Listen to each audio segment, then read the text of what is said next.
Hi everyone, welcome to our new segment on Family Gems called Ask the Experts. This is where you submit your questions and we find an expert to answer them for you. Today we have Dr. Dima from Better Health with Dr. D. Hi Dr. D. My name is Dr. Dima. I'm a general practitioner. I run my own clinic. I'm also a founder of Better Health with Dr.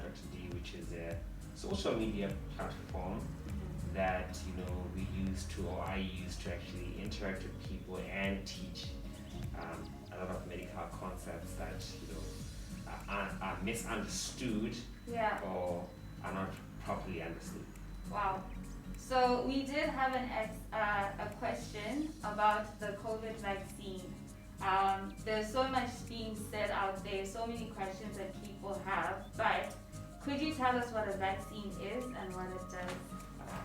So basically what a vaccine is, in simple terms, it's medicine. Yeah. Okay, it's not medicine, but it's a substance that, it's introduced to the body so that it stimulates the body to produce antibodies against a particular disease. Yeah. Right?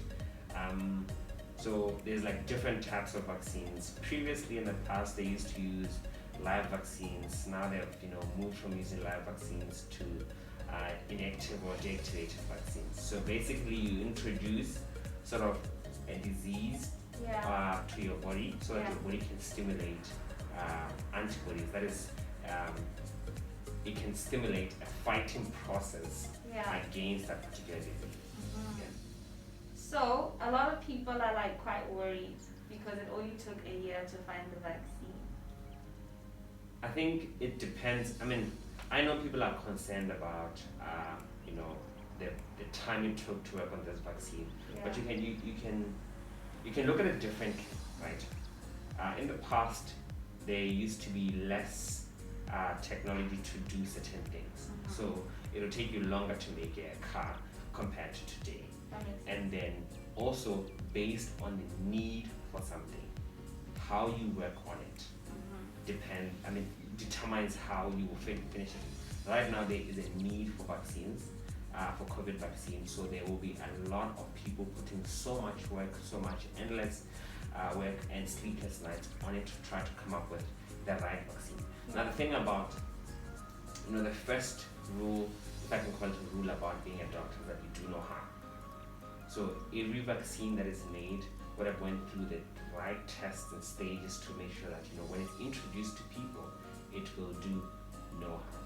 It will have more benefits than side effects or than harm to the patient. Yeah. So is it true that if I was to take the vaccine, does that mean that I'm going to get COVID? So currently, with the new vaccines that are being made, it does show that once a vaccine is introduced to you, you will develop immunity or develop your body would create antibodies against the virus, so that when you do get exposed to COVID, your body will mount an immune response because it identifies the COVID virus easily because it's now familiar with it. That's how. This is how our body fights disease, right? I'll give an example with, say, if you get a particular infection, your body looks at the infection and says, this is a foreign, object in my body, so they mount an immune response. Once they mount an immune response, your cells come, identify how to fight it, and then they will teach other cells how to identify that disease. So the next time when it comes, it's easy. It's like, oh, you know what? I've seen you before, and this is how we dealt with you in the past. So this is how we're dealing with you now. Yeah. So it's similar with the COVID vaccine. What it does is that you introduce not really the disease part. So basically what happens is that, the way vaccines are made, you identify a protein or a part of the virus that actually makes people sick, right? Now that part is made outside, but it's not really the virus itself. It's a part of the virus that's supposed to make people sick.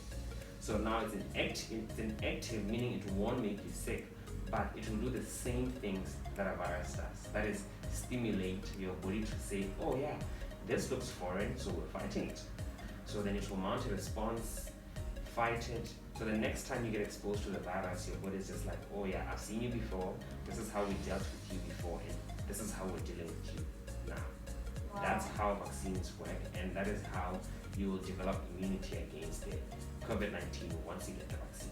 Wow. Yeah. So does it do the same thing with new variants?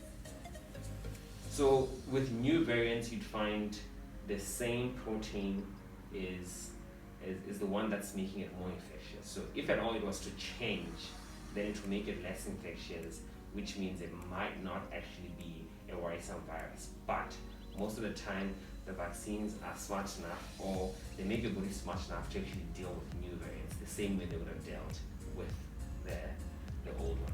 Wow. So Dr. D, I know you've done videos about the flu vaccine before, and you explained more about how that works. So check the link for more details. We'll put the links where you can find out more about vaccines, how they work, and he explains it in more detail. So definitely check that out. But in this case, in this scenario, who then will be getting the COVID vaccine and why?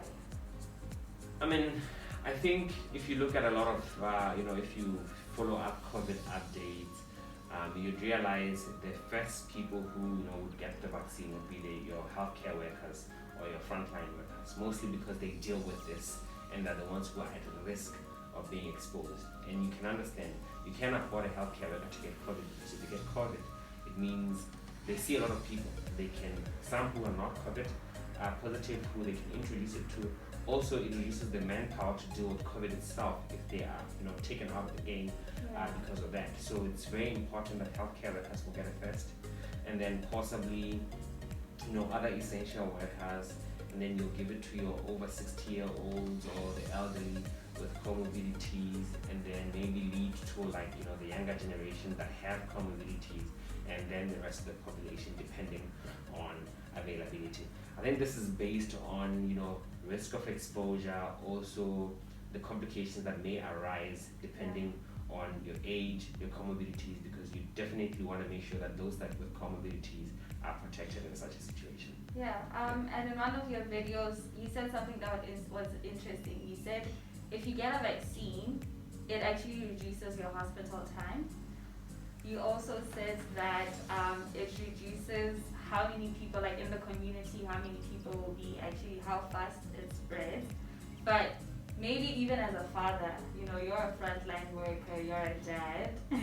Yeah. So how do those factors play in when the frontline workers or the essential or the at-risk people actually are immunized first? And that's exactly why vaccines are important, because you see, someone who works, I run a private clinic, so I'm less of a risk compared to someone who works in a university hospital where they deal with COVID, right?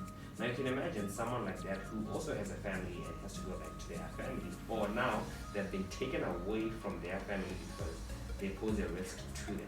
Once they get a vaccine, it means they are immune to the virus, so they won't get the virus, which means they won't spread it to their family members. Yeah. So someone who has been taken away from their family members can now be in, same house with their family, because now they're protected. So if you don't get a virus, it means you can't spread it. Wow. So if you take a vaccine, you're not protecting yourself, but in extension, you're protecting the people who are around you who don't have access to the vaccine or who can't get the vaccine. Yeah. That's why it's very important if you say you are, patient living with comorbidities over the ages of 65, it's important to get it, or you are young but still have comorbidities. It's important that you get it, because if you get it, you're protecting yourself and you're protecting the people around you as well. Yeah. I guess that's also important in Botswana because now schools are opening. So we heard of cases where kids were getting, coronavirus from their families, and then they were taking it to school.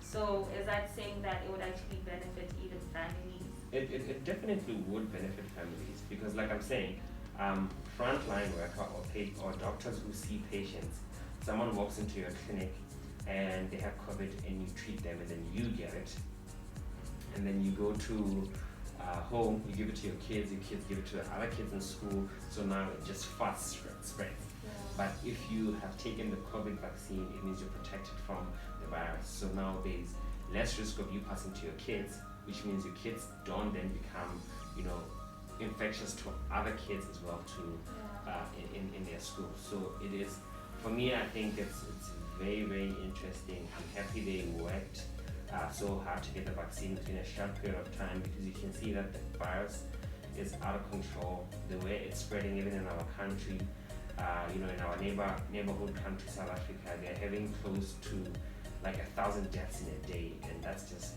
not right. So we need to actually look forward to getting the vaccine so that we can protect our countrymen, we can protect our, the entire world in general. And I guess that would mean that we would be going back to normal, whatever normal is sooner. It will take a while to get back to normal. I think that's the one thing that we should anticipate, is that it's going to take a while to get back to normal. We shouldn't expect that things will just 2020 finish, 2021 start. Yay, everybody is right. It's the transition. The vaccine will take a while to reach us as well. So in the meantime, we make sure we do all the COVID, we follow all the COVID protocols. Stay home if you don't need to be. Avoid unnecessary or non-essential travels, and always make sure when you get into a store or premises, sanitize yourself, given the right contact details in case you become a contact, and always make sure that before you put anything in your mouth, touch your face, your hands are always clean. Thanks so much, Dr. D, for your time. Is there anything else you'd like to share? I think let's not think, or my advice is that we're not in 2018 where things were normal. 2019 has proved to be a difficult year, yes. 2020 has proved to be a very difficult year because of the COVID, and 2021 is also going to be challenging for us. But let's try to be more adaptive. Let's try to accept that things are a bit different. We can't exactly want to live the same way we lived in the year 2019 and 2018, because now there is a pandemic on us. So we should try to adjust to the new normal as much as we can. Thanks so much. Well, thank you for your questions. Remember to send us more questions via DM, and we will get an expert to answer them for you.